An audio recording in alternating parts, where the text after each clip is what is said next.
الحمد لله نحمده ونستعينه ونستغفره ونؤمن به ونتوكل عليه ونعوذ بالله من شرور أنفسنا ومن سيئات أعمالنا من يهده الله فلا مضل له ومن يضلله فلا هادي له ونشهد أن لا إله إلا الله وحده لا شريك له ونشهد أن سيدنا ونبينا محمدًا عبده ورسوله صلى الله عليه وسلم. أما بعد، أعوذ بالله من الشيطان الرجيم. بسم الله الرحمن الرحيم. ومن يعظم شعائر الله فإنها من تقوى القلوب. صدق الله مولانا العظيم. وقال في مقام آخر: ولله على الناس حج البيت من استطاع إليه سبيلا ومن كفر فإن الله غني عن العالمين. وقال في مقام آخر: ولولا دفع الله الناس بعضهم ببعض لهدم الصوامع وبيع وصلوات ومساجد يذكر فيها اسم الله كثيرا ولينصرن الله من ينصره إن الله لقوي عزيز. وقال في مقام آخر: والذين كفروا بعضهم أولياء بعض إلا تفعلوه تكن فتنة في الأرض وفساد كبير. صدق الله مولانا العظيم وصدق رسوله النبي الكريم ونحن على ذلك من الشاہدین. محترم بھائیو، ایک سے زیادہ باتیں جو ہے وہ کرنی ہے. پہلی بات تو یہ ہے کہ ہم نے کتنی بار کہا ہے کہ قبرستان کے اندر قرآن شریف کو رکھنا، جو قرآن شریف شہید ہو چکے ہیں، ضعیف ہو چکے ہیں، یا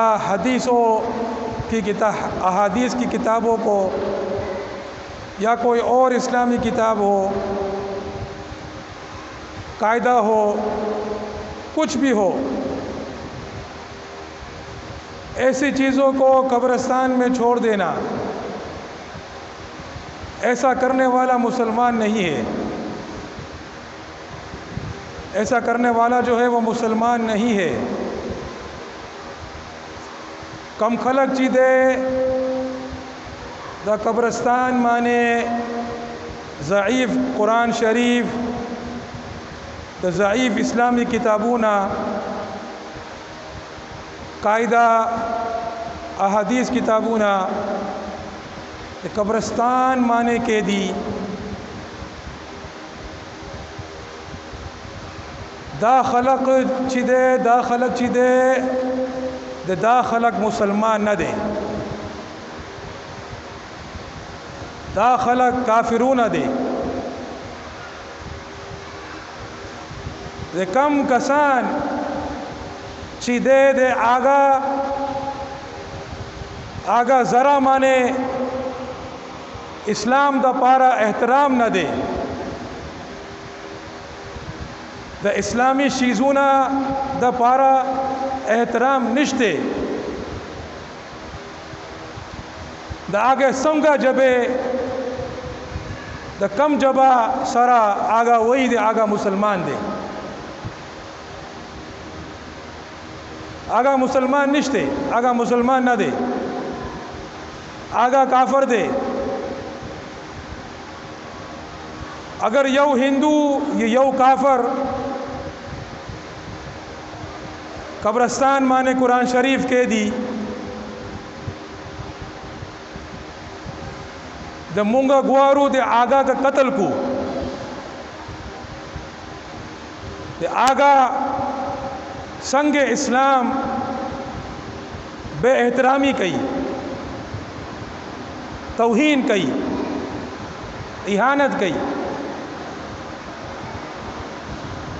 لیکن کم خلق دل ٹپاتی کیے گی دے آگو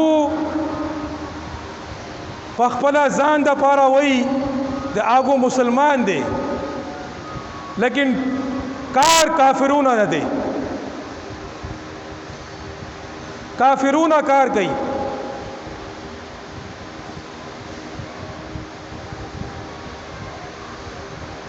کم بار مونگا ویل دے دا شئی توہین دے اسلام دا پارا، قرآن دا پارا، و توہین اسلام و توہین قرآن کفر دے.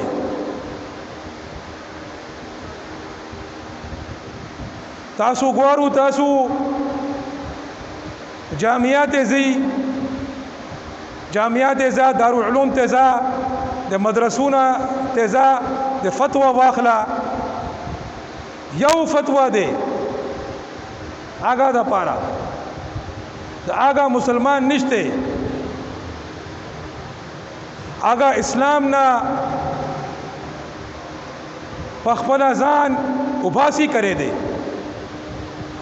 آگا نکاح مات شوے دے.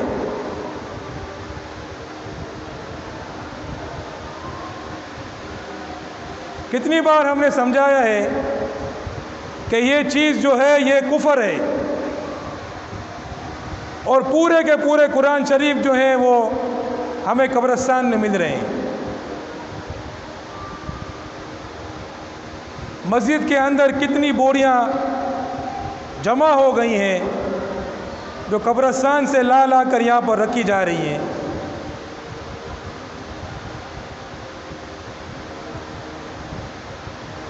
ایک طرف کافر جو ہیں وہ اسلام کی توہین کر رہے ہیں،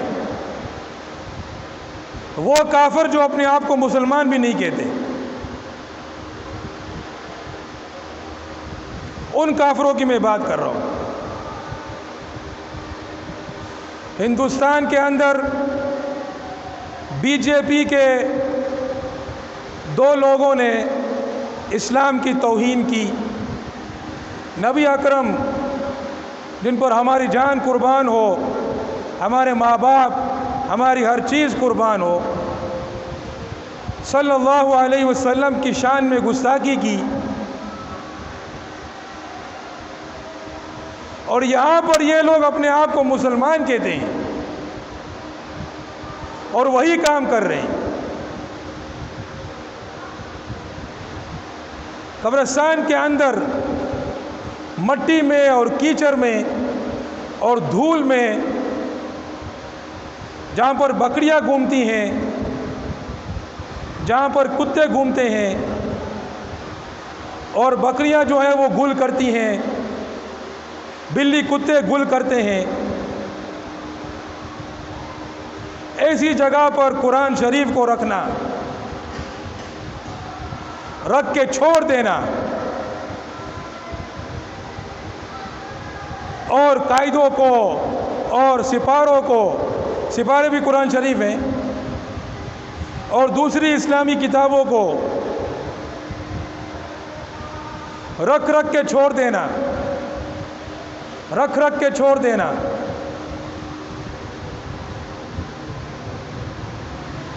تو یہ اپنے آپ کو مسلمان کہنے والے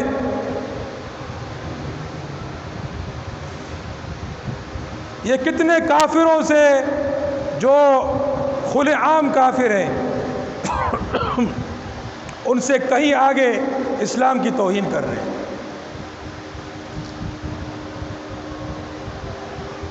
اور جس طرح ایک کافر جو اسلام کی توہین کرے وہ واجب القتل ہے، اسی طرح کوئی اپنے آپ کو مسلمان کہلانے والا ایسا کام کرے وہ بھی واجب القتل ہے، اور وہ اسلام سے بھی نکل جاتا ہے، وہ کافر ہو جاتا ہے.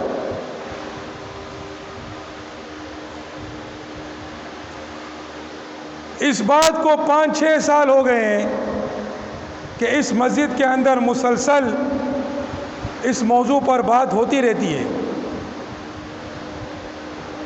لیکن یہ کام رک رہا ہی نہیں ہے. پتہ نہیں کیوں سمجھ میں آ رہی نہیں ہے.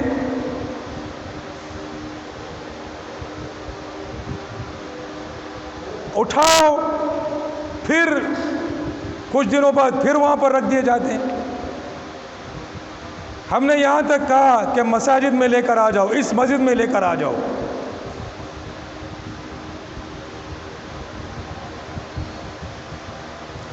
اور اگر اس مسجد میں پہنچانا مشکل ہے، کسی بھی مسجد میں لے جاؤ.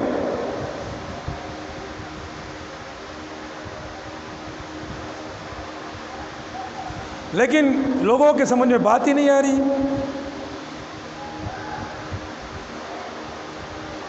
قبرستان کو کیا سمجھا ہوا ہے ان لوگوں نے؟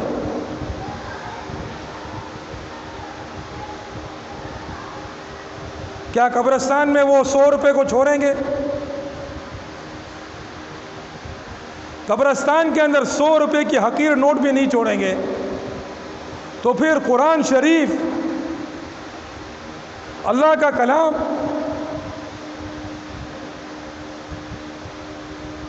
جو پوری کائنات ایک طرف ہو جائے، قرآن شریف کے ایک زیر زبر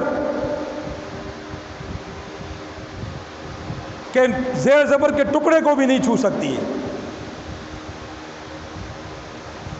تو کتنی بار یہ بات کہی جائے گی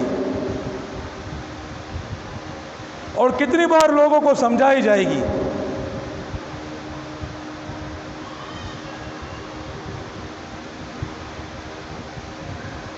تو یہ بات جو ہے ختم ہونی چاہیے. اور جو ایسا کرتا ہے، کر چکا ہے، وہ دوبارہ کلمہ پڑھے، دوبارہ اپنا نکاح پڑھائے.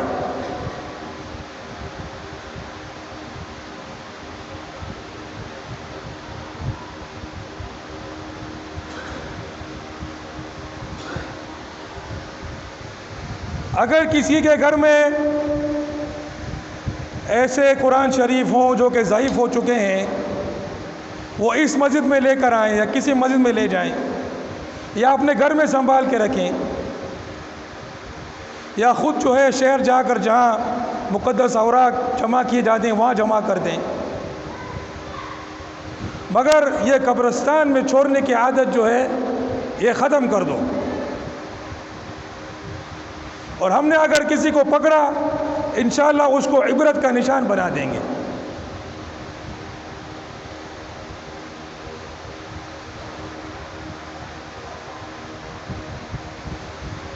دوسری بات،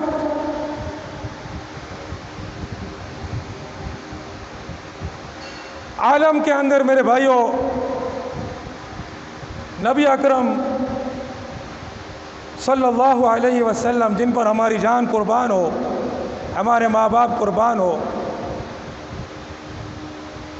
کہ وقتاً فوقتاً گستاخی ہو رہی ہے.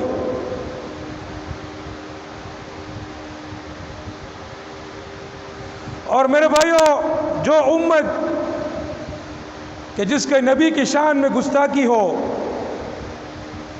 اور وہ اس کا بدلہ نہ لے، اس امت کو جینے کا حق نہیں ہے.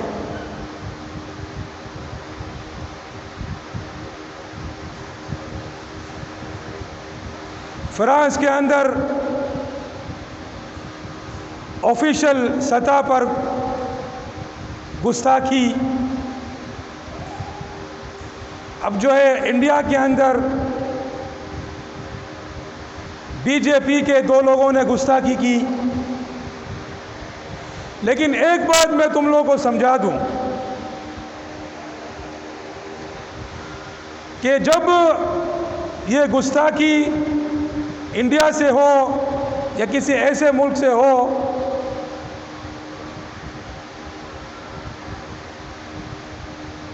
تو یہ اس کو بہت، یہ جو ہے نوٹ میں زیادہ آتی ہے. لیکن ہم اس بات کو بھولے نہیں کہ کتنی گستاخیاں پاکستان میں ہوتی ہیں، اور کرنے والے اپنے آپ کو مسلمان کہتے ہیں. کتنی گستاخیاں یہ نام نہاد مسلمان ملکوں میں ہوتی ہیں، اور کرنے والے اپنے آپ کو مسلمان بھی کہتے ہیں۔ یہ جو سیاستدان ہیں، یہ طاغوتی لشکر، کیا ان کے منہ سے اسلام کا استہزاء نہیں نکلتا؟ اسلامی شاعر کا استہزاء نہیں نکلتا؟ نبی اکرم صلی اللہ علیہ وسلم اور آپ کی لائی ہوئی شریعت کا تمسخر اور استہزاء نہیں ہوتا؟ ہوتا ہے،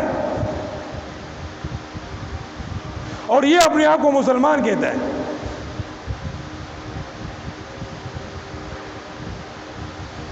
اور چونکہ یہ اپنے آپ کو مسلمان کہتا ہے، اس لیے اس بات کو زیادہ نوٹ نہیں کیا جاتا ہے۔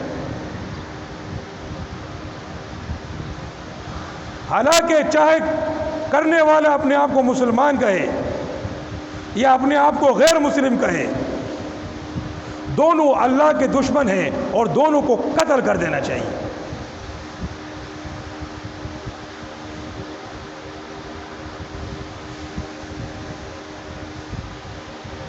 جو اپنے آپ کو مسلمان کہہ کر ایسی حرکت کرتا ہے، وہ مسلمان نہیں رہتا، وہ تو ہو ہی جاتا ہے کافر، مرتد ہو جاتا ہے۔ اور دوسری بات کہ جب ایسی چیزیں ہوتی ہیں تو پھر بات ہوتی ہے کہ ابھی انڈیا کی چیزوں کا بائیکاٹ کریں اور جو ہے احتجاج کریں اور احتجاج کو ریکارڈ کروائیں اور مذمت کریں اور یہ مختلف چیزیں کریں، لیکن کیا ان چیزوں سے حل ہوتا ہے معاملہ؟ سوال یہ ہے۔ یہ ساری چیزیں کرو، مذمت کرو، احتجاج کرو، ان کی اشیاء کا بائیکاٹ کرو، ان کے ساتھ معاملات ختم کرو، یہ تو کرنا ہی ہے۔ ان کے ساتھ معاملات، لین دین، تجارت، وہ تو ختم کرنا ہی ہے۔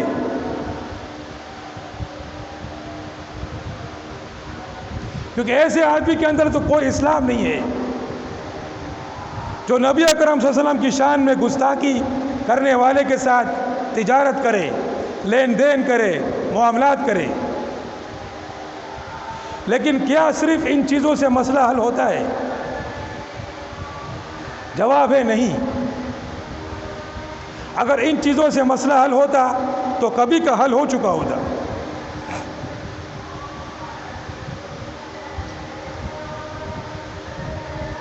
ان چیزوں سے مسائل حل نہیں ہوتے۔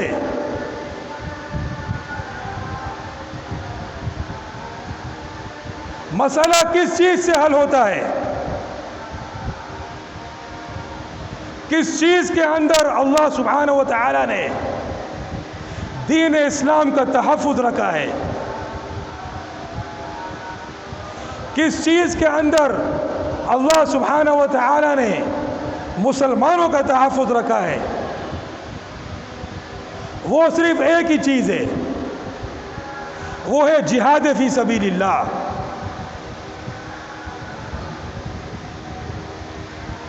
تم لوگ 100 بائیکاٹ کرو، اور وہ تو کرنا ہی ہے، وہ تو کرنا ہی ہے، یہ نہیں کہ وہ نہیں کرنا ہے۔ اور معاملات اور لین دین ختم کر دو، وہ تو کرنا ہی ہے، یہ نہیں کہ نہیں کرنا ہے، لیکن معاملہ حل نہیں ہوگا۔ یہ کفار متفق ہیں اس بات پر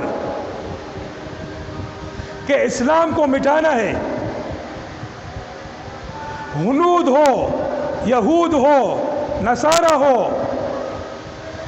کوئی بھی کافر ہو، یہ اس بات پر متفق ہیں کہ اسلام کو مٹانا ہے۔ یہ اس بات پر متفق ہیں کہ اسلام کے شاعر کی توہین کرنی ہے۔ پانی لے کر آنا بھائی، پانی لے آ. یہ اس بات پر متفق ہیں والذین کفروا بعضهم اولیاء بعض. اللہ پاک فرماتے ہیں کہ جو لوگ کافر ہیں وہ ایک دوسرے کے اولیاء ہیں، ایک دوسرے کے دوست ہیں، حامی ہیں، مددگار ہیں.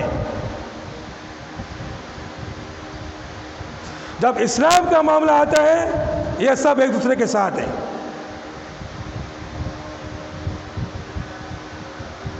الا تفعلوہ، اگر تم بھی ایسا نہیں کرو گے، یعنی تم بھی اگر ایک دوسرے کے حامی نہیں بنو گے، اگر مسلمان ایک دوسرے کے دوست نہیں بنیں گے، حامی نہیں بنیں گے، مددگار نہیں بنیں گے، تکن فتنۃ فی الارض وفساد کبیر، تو زمین میں فتنہ ہو جائے گا اور فساد کبیر ہو جائے گا.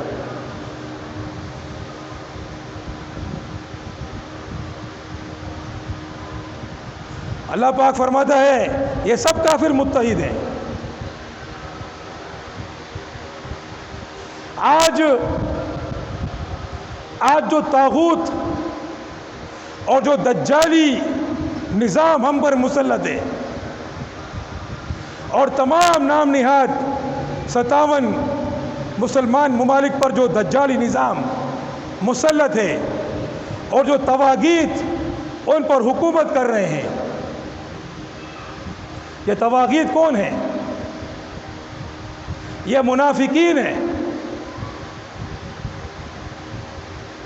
یہ وہ لوگ ہیں جن کے اولیاء یہود و نصارہ ہیں. یہ وہ لوگ ہیں جن کے اولیاء امریکہ اور یورپ ہے. ہاں یہ الگ بات ہے کہ ان لوگوں نے ان کو اولیاء بنایا ہے، مگر وہ لوگ ان کو اولیاء نہیں مانتے. ایسی بدترین غلامی ہے کہ یہ لوگ تو امریکہ کو اور یورپ کو اپنا اولیاء مانتے ہیں، IMF کو اپنا اولیاء مانتے ہیں، یونائٹڈ نیشن کو اپنا اولیاء مانتے ہیں، ورلڈ بینک کو اپنا اولیاء مانتے ہیں. لیکن یہ IMF ہو یا ورلڈ بینک ہو یا یونائٹڈ نیشن ہو، امریکہ ہو، یہ جو 5 بڑے بڑے دجال ہیں، ایک تو وہ سب سے بڑا دجال ہے المسیح الدجال جو آئے گا، جس کی احادیث میں جو ہے وہ خبر دی گئی ہے، اور ایک یہ اس سے پہلے یہ سارے دجاجلہ ہیں جو اسی کے لشکر کے ہیں. یہ جو 5 بڑے بڑے دجال ہیں، امریکہ، برطانیہ، فرانس، روس اور چین. کوئی کہے بھائی مولانا چین کا بھی بول دیا. بھائی مولانا صاحب تو کہہ رہے ہیں بھائی کہ چین بھی بڑا دجال ہے. چین کو تو پاکستان اپنا دوست کہتا ہے، بولتا ہے کیٹو سے زیادہ بلند اور بحر الکاہل سے زیادہ گہری اور شے سے زیادہ میٹھی دوستی ہے پاک چین. اللہ پاک فرماتا ہے لا تتخذوا کہ یہود والنصارى اولیاء. اللہ پاک فرماتا ہے کافروں کو دوست نہیں بناؤ، کافروں کو اولیاء نہیں بناؤ، اور یہ بولتے ہیں چین ہمارا دوست ہے. تو یہ خود مسلمان ہے کہاں جو ان کو کوئی آر ہوگا کسی مسلمان کو یا کسی کافر کو دوست بنائے.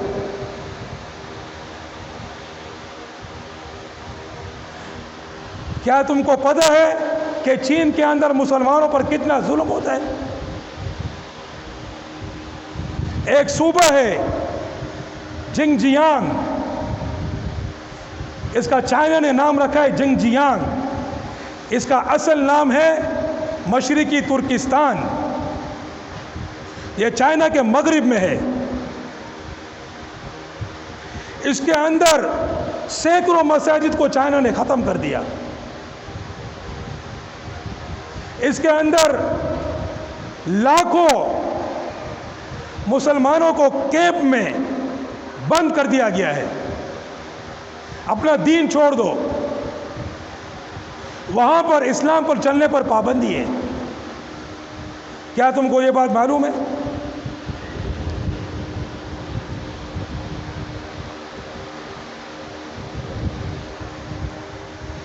تو میں کہہ رہا تھا یہ 5 بڑے بڑے دجاجلہ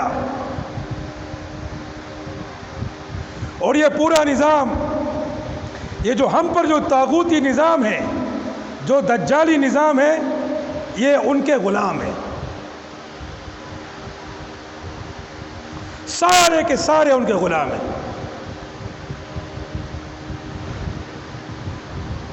تو تم ان سے توقع رکھتے ہو کہ وہ تمہارے لیے کشمیر کو آزاد کرائیں گے،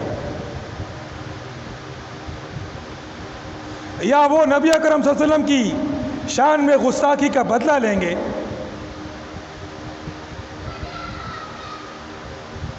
یہ تو ایسے ہی ٹویٹر میں ٹویٹ کر دیتے ہیں، انسٹاگرام میں، فیس بک پر، چلو بھائی عوام مطمئن ہو جائے کہ جو ہے وہ شہباز شریف نے اسٹیٹمنٹ دے دیا ہے اور نیازی نے اسٹیٹمنٹ دے دیا ہے، عوام مطمئن ہو جائے. آپ بوائیکاٹ بھی کر دو، چیزوں پر پابندی لگا دو، پھر وہی 2-3 ہفتے گزریں گے، پھر وہی نارمل جو پہلے چل رہا تھا وہی ہو جائے گا. اس کو یہ لوگ نارمل کہتے ہیں، جو حقیقت میں اب نارمل ہے.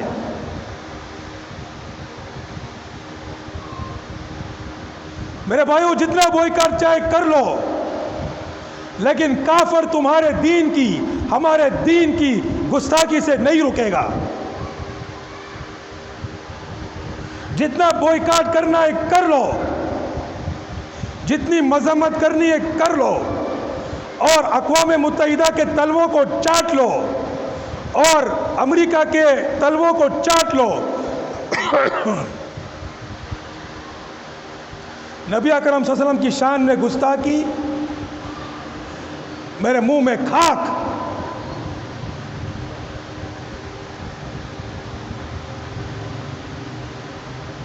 یہ حل نہیں ہے. حل یہ ہے کہ جہاد فی سبیل اللہ. جب تک تم تلوار نیاموں سے نہیں نکالو گے، تمہارے دین کا تحفظ نہیں ہو سکتا ہے. جب تک میرے بھائیوں ہم اللہ کے دشمنوں سے نہیں لڑیں گے، ان کے سروں کو ان کے تنوں سے جدا نہیں کریں گے، ان کی کھوپڑیوں کے مینار نہیں بنائیں گے، تب تک وہ ہمارے دین کی گستاخی سے نہیں رکیں گے.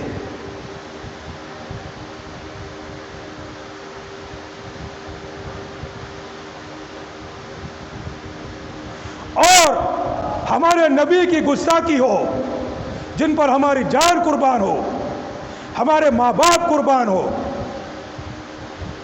علیہ الصلوۃ والسلام، اور ہم اس کا بدلہ نہ لیں. اور اس کا بدلہ کیا ہے؟ کہ اس آدمی کو جہنم واصل نہ کر دے. ہمیں جینے کا کوئی حق نہیں ہے.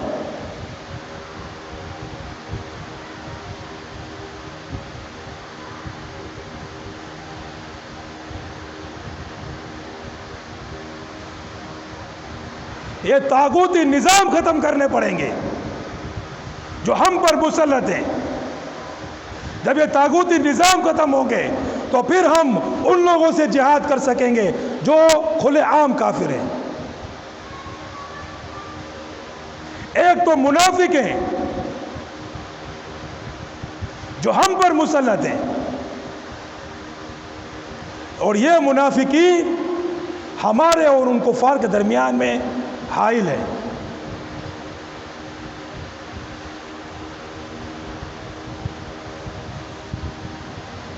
ان منافقین، اور قرآن میں کیا، ان المنافقین فی الدرک الاسفل من النار، سب سے نچلے طبقے میں ہوں گے. یہ احرام پہن کر حج میں جاتے ہیں، عمرہ کرنے جاتے ہیں، اور ذرا دیکھو ان کو رکوع کرنا بھی نہیں آتا ہے. ذرا ان کی ویڈیو کو دیکھو جو لوگوں نے وہاں بنائی ہوئی ہے حرم کے اندر، ان سے رکوع بھی نہیں ہوتا ہے، ان سے سجدہ بھی نہیں ہوتا ہے۔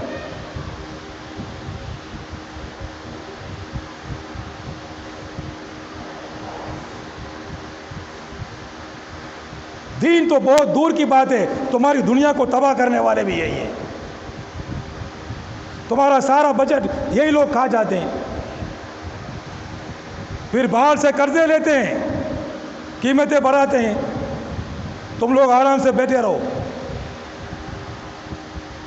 پھر وہ جو قرضہ آتا ہے اس میں دوبارہ اپنے عیاشیاں کرتے ہیں، پھر اور قرضہ لیتے ہیں اور قیمتیں بڑھاتے ہیں۔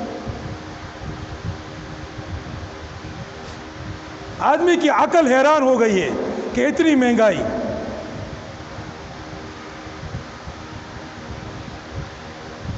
یہ تو دنیا کی باتیں ہیں، اور دین کے بارے میں سن لو میرے بھائی، جب تک ان کے کھوپڑیوں کے مینار نہیں بناؤ گے، ان کو ایسی عبرتناک سزائیں نہیں دو گے، تب تک ہمارے دین کی گستاخی میرے منہ میں خاک، حل نہیں ہے۔ مذمتیں کرتے رہو، کرنا بھی ہے، بوائکاٹ بھی کرنا ہے، یہ ساری چیزیں تو کرنی ہی ہیں، لیکن اس سے مسئلہ حل نہیں ہوگا۔ مسئلہ حل ہوگا جب تم بدر کو زندہ کرو گے،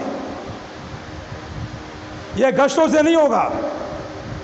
یہ رائے بند جاتے ہیں، بولتے ہیں بس گشت کرتے رہو، دعائیں کرتے رہو، لوگوں کو ہجرا بنا دیا ان لوگوں نے۔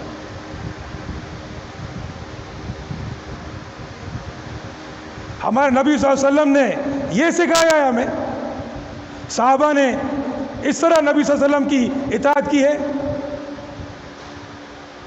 وہ تو جنت کو تلواروں کے سائے میں تلاش کرتے تھے، جب میدان جنگ میں نکلتے تو اکڑ اکڑ کے چلتے تھے، حالانکہ اکڑ کے چلنا کیا فرمایا؟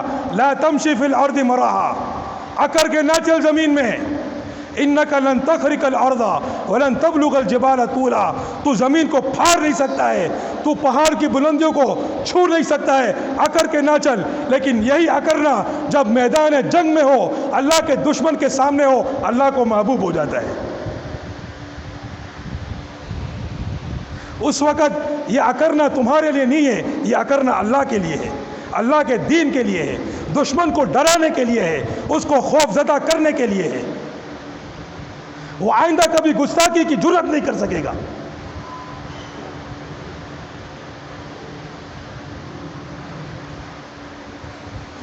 تو یہ دوسری بات تھی۔ اور تیسری بات، حج کے مہینے شروع ہیں، شوال، ذی القعدہ اور ذی الحجہ، یہ حج کے مہینے ہوتے ہیں۔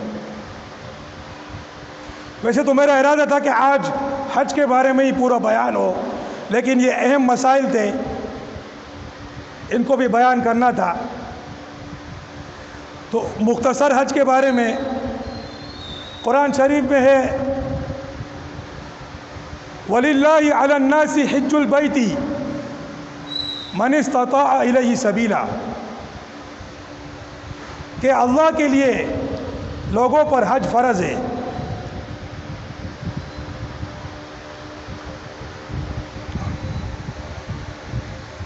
بیت اللہ کا، جو اس طرف جانے کی سبیل رکھتا ہو، اور وہ سبیل کیا ہے؟ حدیث میں ہے الزاد والراحلہ، کہ سواری ہو اور زاد راہ ہو، تو اس پر حج فرض ہوتا ہے۔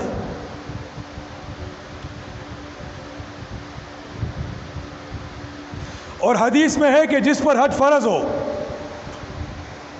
اور اس نے حج نہیں کیا تو اللہ کو اس کی کوئی پرواہ نہیں ہے، وہ یہودی ہو کر مرے یا نصرانی ہو کر مرے۔ کتنی بڑی وعید ہے۔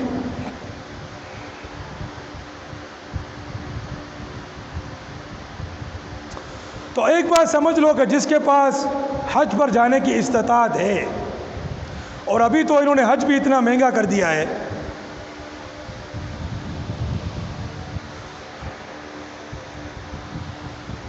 سمجھ سے باہر ہے کہ حج اتنا مہنگا کیوں ہے۔ آدمی اگر ویزا پہ جاتا ہے تو 3 لاکھ روپے خرچہ ہوتا ہوگا، 2-3 لاکھ اتنا ہی ہوتا ہے بس۔ مگر حج پہ جانے کے لیے ابھی جو پرائیویٹ والے ہیں وہ تقریباً 13-14 لاکھ روپے لیتے ہیں، اور یہ جو نام نہاد حکومت کی جو ہے ان لوگوں نے 8.5 لاکھ روپے مقرر کیا ہے۔ تو آدمی حیران ہوتا ہے کہ یہ کس طرح، یہ اتنے زیادہ کیسے بنتے ہیں؟ تو ظاہر حیرانگی کی بات تو ہے کہ 1 مہینے کا سفر ہوتا ہے، ٹکٹ ہو گیا، ویزا ہو گیا، باقی وہاں اور اتنے زیادہ کیسے بنتے ہیں؟ بہرحال یہ بھی انہی تواغیت کا معاملہ ہے ہمارے ساتھ۔ بہرحال جو ہے وہ ہے، یہ زمینی حقائق ہیں۔ پہلے جو ہے حج کافی سستا ہوتا تھا، 2-2.5 لاکھ روپے میں حج ہو جاتا تھا۔ آج سے تقریباً 6-7 سال پہلے کی بات ہے۔ پھر جو ہے تقریباً 4.5 لاکھ تک پہنچ گیا تھا، 5 لاکھ تک۔ ابھی جو ہے 8.5 لاکھ، اور وہ بھی یعنی کہ اس میں ایک سہولیات یعنی کہ نہ ہونے کے برابر ہوتی ہے۔ جو پرائیویٹ والے ہیں جو سہولیات کچھ اچھی دیتے ہیں، وہ تو پھر ان کا جو پیکیج ہے وہ 12 لاکھ 13 لاکھ 14 لاکھ 15 لاکھ اس طرح ہے۔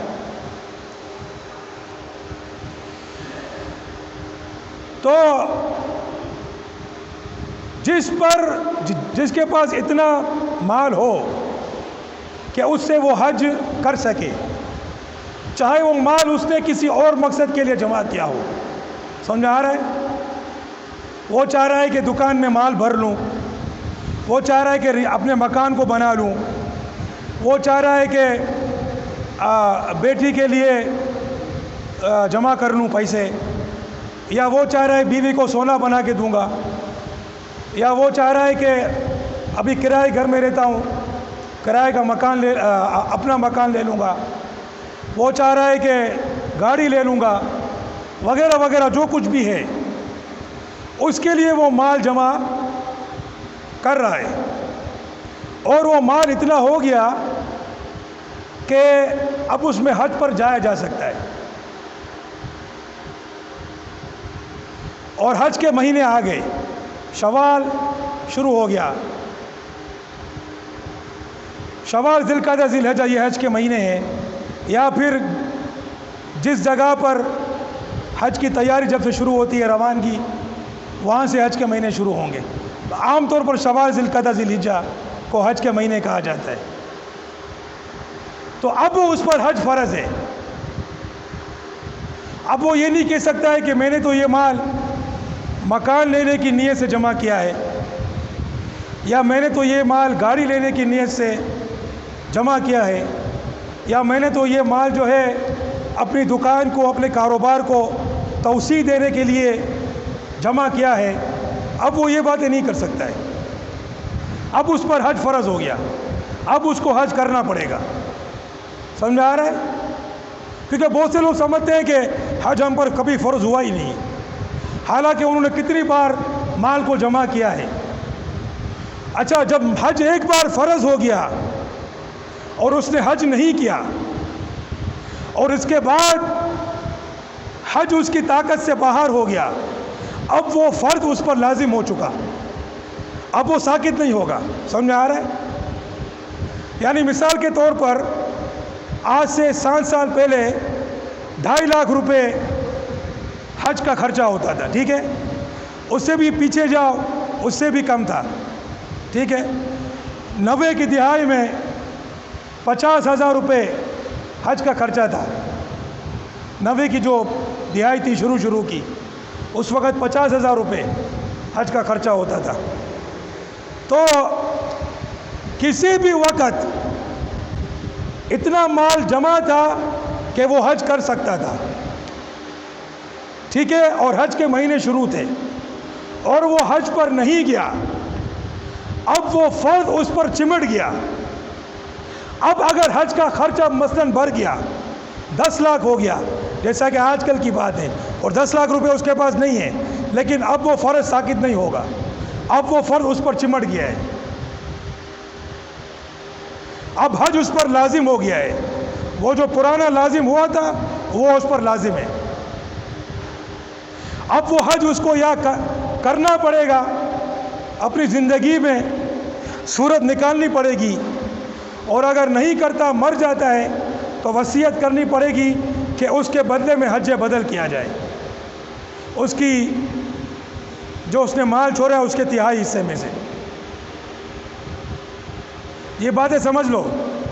بہت سے لوگوں پر حج فرض ہو جاتا ہے، وہ حج کرتے ہی نہیں ہیں. کتنے لوگ تھے جب حج 1 لاکھ میں ہوتا تھا، 2 لاکھ میں ہوتا تھا، ان کے پاس 1-2 لاکھ روپے جمع ہو چکے تھے، 5-5 لاکھ روپے جمع ہو چکے تھے، لیکن ان کی سوچ میں یہ تھا کہ اس سے تو ہم نے پلاٹ خریدنا ہے، یا اس سے تو ہمیں جو ہے وہ اپنا گھر بنانا ہے، RCC کرنا ہے، یا اس سے جو سواری کوئی گاڑی لینی ہے، موٹر سائیکل ہے، 4 ویل گاڑی لینی ہے، یا کوئی اور کام کرنا ہے، اور وہ سمجھ رہے تھے کہ حج ہم پر فرض نہیں ہے.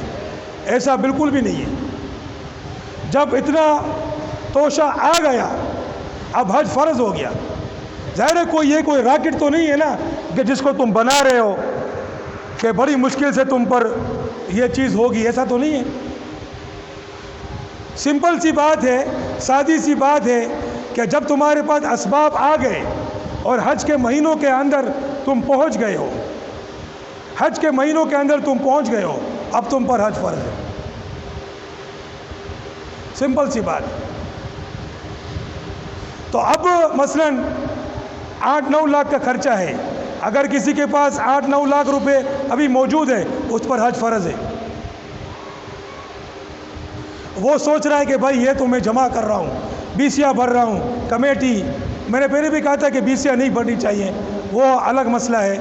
ہاں ویسے اگر جمع کر رہا ہے کسی مقصد کے لیے تو یہ تو میں نے جو ہے گھر کو ڈبل منزلہ بنانے کے لیے کیا ہے یا اس کے لیے، اب یہ ساری چیزیں نہیں چلیں گی. اب حج کرو، باقی کام دور بعد میں. تو یہ بات سمجھ لو. بہت سے لوگ یہ بات سمجھتے ہی نہیں ہیں اور بہرحال یہ کوئی عذر نہیں ہے کہ سمجھانے والا کوئی نہیں ہے، کیونکہ ہر کوئی مکلف ہے دین کا علم حاصل کرنے کا. ٹھیک ہے. تو اور اگر نہیں کرو گے تو حدیث میں ہے کہ اللہ کو کوئی پرواہ نہیں ہے کہ وہ آدمی یہودی ہو کر مرے یا نصرانی ہو کر مرے. اب خود سوچ لو.